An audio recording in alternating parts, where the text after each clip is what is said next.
Hello friends, welcome to YouTube channel education निकेतन।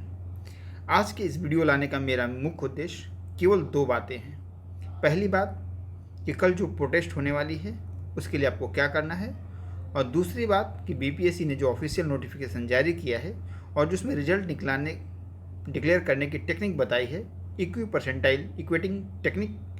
यह technique क्या होती है, एक छोटे से एग्जाम्पल के थ्रू आपको बता देना, ताकि आप प्रोटेस्ट में जाएं तो कम से कम आपको जानकारी रहे कि आप किस प्रोसेस या किस प्रक्रिया का विरोध करने आए हैं। तो सबसे पहले जो पहली बात है उस पर विचार कर लेते हैं कि कल की क्या रणनीति है। कल जो पहले बीपीएससी के गेट पर आपको जाना था, यह स्थान बदल गया है और समय भी बदल गया। पहले आपको 11 बजे जाना था, अब आपको 10 बजे पटना कॉलेज पे एकत्रित होना है, अशोक राजपथ पटना कॉलेज। यहाँ से छात्र मीटिंग करने के बाद जो भी निर्णय होगा, अभी तक जो निर्णय है वहाँ पे सीएमओ और डिप्टी सीएम इन दोनों को कार्यालय में जाना है और ज्ञापन देना है, और ज्ञापन सीधा मुख्यमंत्री को, अब मुख्यमंत्री नहीं मिलते हैं तो उप मुख्यमंत्री को देना है। पिछली बार जब दिलीप कुमार गए थे तो अध्यक्ष ने एक बात कही थी उन्हें कि आप कहते हैं कि आप 6 लाख छात्रों का प्रतिनिधित्व करते हैं, और ज़्यादातर छात्र, मतलब आपके अनुसार से 85 to 90% छात्र आपकी मांगों के समर्थन में हैं, जबकि बीपीएससी के गेट पर आपके साथ मात्र 300 से 400 लोग उपस्थित हैं। ऐसे में आपको हम कैसे छात्र प्रतिनिधि मान लें? यानी कि स्ट्रेंथ आपकी हो तभी कुछ होगा, एक बात तो बिल्कुल क्लियर है। दूसरी बात, जिन छात्रों को यह लगता है कि नोटिफिकेशन जारी हो गया, अब कुछ भी नहीं हो सकता है, तो उनके सामने एग्जाम्पल है किसान आंदोलन का। सरकार पूरी तरह से अड़ी हुई थी, और दिल्ली की सरकार से ज़्यादा अड़ियल कोई सरकार नहीं है, भी आपको भी पता है, पूर्ण बहुमत की सरकार है। लेकिन इस सरकार को भी अपने कदम पीछे खींचने पड़े थे। नोटबंदी जैसे नियम को लागू कराने वाली सरकार को भी किसान बिल वापस लेना पड़ा था पार्लियामेंट से। यानी कि अगर आपकी मांगों में दम है और आप मादा रखते हैं तो सरकार झुकेगी।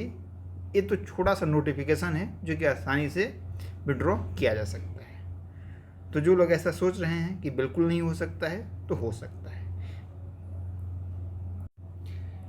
इक्वी परसेंटाइल सिस्टम बताने से पहले एक चीज़ आपको बता दूं कि मैंने एक सप्ताह पहले वीडियो बनाई थी और आपके साथ प्लान ए और प्लान बी डिस्कस किया था। उसको मैं आज भी बता दे रहा हूँ आपको। ये तो प्लान ए है कि कल हम क्या करेंगे। प्लान बी आपका रेडी होना चाहिए। अगर आप बाहर हैं, टिकट ज़रूर करा लें।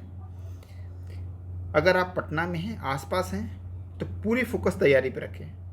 अगर आपको 10 बजे जाना है तो 9:30 बजे तक आप पढ़ाई करेंगे, उसके बाद ही निकलेंगे, ताकि आपका प्लान बी बिल्कुल रेडी रहे और आप किसी भी स्टूडेंट से इस मामले में पीछे ना हटें कि आप प्रोटेस्ट में गए इसलिए आपकी पढ़ाई कम हुई। मात्र कल 2 से 3 घंटे का प्रोटेस्ट है, इससे ज़्यादा आपको समय वहाँ नहीं लगना है। इसके बाद चीज़ें बिल्कुल क्लियर हो जाएंगी, जो होना होगा। तो प्लान बी क्या करना है आपको? पढ़ाई जारी रखनी है, टेस्ट सीरीज लगाना है, अधिक से अधिक आप प्रीवियस ईयर के क्वेश्चंस को सॉल्व करेंगे, और अगर दूर दराज से बिहार पहुँचना है आपको तो आप टिकट बना लें। अब जो नोटिफिकेशन में जिस चीज़ का जिक्र हुआ है वह है इक्वी परसेंटाइल इक्वेटिंग टेक्निक। तो ये टेक्निक क्या है, आपको एग्जाम्पल के द्वारा मैं बताने की कोशिश करता हूँ। ये जो टेक्निक है वो जो बीपीएससी के चेयरमैन ने बताई थी कि 5000 मैं पहले दिन से ले लूँगा और दूसरे दिन से 5000 ले लूँगा, अगर मुझे 10,000 रिजल्ट देने होंगे, उससे थोड़ी सी अलग है मेरी समझ के अनुसार। अगर आपकी कोई दूसरी समझ होगा तो आप कमेंट सेक्शन में एग्जाम्पल के थ्रू ज़रूर बताएंगे, हम उसे ग्रुप में या कम्युनिटी में शेयर कर देंगे। अब उदाहरण के थ्रू चीज़ों को समझिएगा आप। बिल्कुल मैंने कोशिश की है कि आपको चीज़ें आसानी से समझ में आए। डे 1 यानी 20 सितंबर, डे 2 यानी कि 22 सितंबर, 2 दिन परीक्षा होगी 2 शिफ्टों में। मान लीजिए 6 लाख स्टूडेंट है, 6 लाख को एग्जाम्पल लेंगे तो उसे कैलकुलेशन बहुत मुश्किल हो जाएगा। 25 स्टूडेंट टोटल फर्स्ट डे हैं और 25 सेकेंड डे हैं, टोटल स्टूडेंट्स हैं 50। पहले दिन मान लो कि 25 में से 20 स्टूडेंट अपीयर होते हैं और दूसरे दिन होते हैं 22 स्टूडेंट। टोटल अंक मान लो कि 100 अंक है, 100 अंकों की परीक्षा ली जाती है दोनों ही दिन। पहले दिन जो रैंक 1 है यानी सबसे अधिक अंक 70 प्राप्त होता है और दूसरे दिन 58 प्राप्त होता है। याद रखिएगा कि सिस्टम में आपका रो जो अंक है, रो मार्क्स है, उसकी वैल्यू कम हो जाती है और जो सबसे अधिक वैल्यू होता है वो रैंक की। तो आपका भी रैंक 1 है और रैंक इनका भी 1 है। अब परसेंटाइल कैसे निकलता है वो मैं आपको बताता हूँ, उस फॉर्मूले को बताता हूँ। रैंक 2 इनकी 68 है और इनकी 56 है, रैंक 2 है।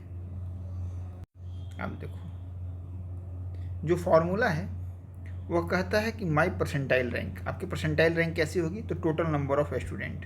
ये जो टोटल नंबर ऑफ स्टूडेंट है वो शिफ्ट में, आपके शिफ्ट में, यानी कि पहले शिफ्ट में आपने देखा कितने स्टूडेंट है, टोटल नंबर ऑफ 20। सपोज कर लो कि आपकी रैंक है 1, इसके डिवाइड करना है total number of student 20 minus 1 अब इंटू 100, तो 19/19 इंटू 100, आपकी रैंक कितनी आ गई, 1। इसी तरीके से सेकेंड शिफ्ट में भी हम करेंगे, यानी कि आपने देखा कि आपका जो रॉ मार्क्स है उसकी वैल्यू कम हो जाती है। ये जो हमने फार्मूला लिया है वो IBPS के वेबसाइट से लिया है, IBPS में रूल लागू होता है। BPSC सेम इसी फार्मूला का यूज करेगी या किसी और फार्मूले का यूज करेगी, वो BPSC ने अपने नोटिफिकेशन में डिक्लेयर नहीं किया है। हमारे पास जो स्रोत है वो IBPS का है। एग्जाम्पल हमने छोटे से लेकर आपको समझाने की कोशिश की है कि फॉर्मूला यही रहेगा, यानी कि आप जब प्रेस के लोग आपसे पूछें तो आप बिल्कुल तैयार रहें कि आपको किस चीज़ का विरोध करना है। अगर आपसे पूछ लिया जाए कि जिस सिस्टम का आप विरोध कर रहे हैं वो क्या होता है, तो आप आसानी से एक एग्जाम्पल के थ्रू उन्हें समझाने की स्थिति में रहें। यानी कि ऐसी स्थिति में क्या होगा कि किसी भी कैंडिडेट को जो सेल्फ सेटिस्फेक्शन होता है वो नहीं मिलेगा। अगर आपको 76 अंक आए और किसी दूसरे को 72 अंक आए तो आपका दिमाग इस चीज़ को एक्सेप्ट करने की स्थिति में नहीं होगा कि जो सेकंड पेपर है वो ज़्यादा टफ था। आपके दिमाग में यह भी हो सकता है कि सेकंड पेपर में जो बैठने वाले स्टूडेंट थे उनकी मेरिट भी कम हो सकती है, और ऐसा हो सकता है, इसमें कोई बड़ी बात नहीं है। तो इस सिस्टम से बचने का एक ही तरीका है कि परीक्षा एक शिफ्ट में आयोजित की जाए, क्योंकि GS के पेपर में डिफ़िकल्टी लेवल सामान्य कर पाना अपने आप में टेंस टू इम्पॉसिबल है।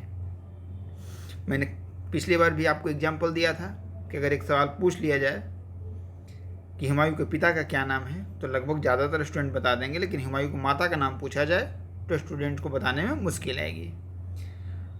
तो कल आपको क्या करना है इस चीज़ से भी मैंने आपको अवगत करा दिया, और दूसरी चीज़ जो BPSC जिस स्तर पर रिजल्ट देगी उस फार्मूले को भी मैंने आपको बता दिया, उसके ड्रॉबैक क्या है यह भी बता दिया। यह भी बता दिया कि स्ट्रेंथ जैसी ही आपकी होगी वैसा ही डिसीजन होगा।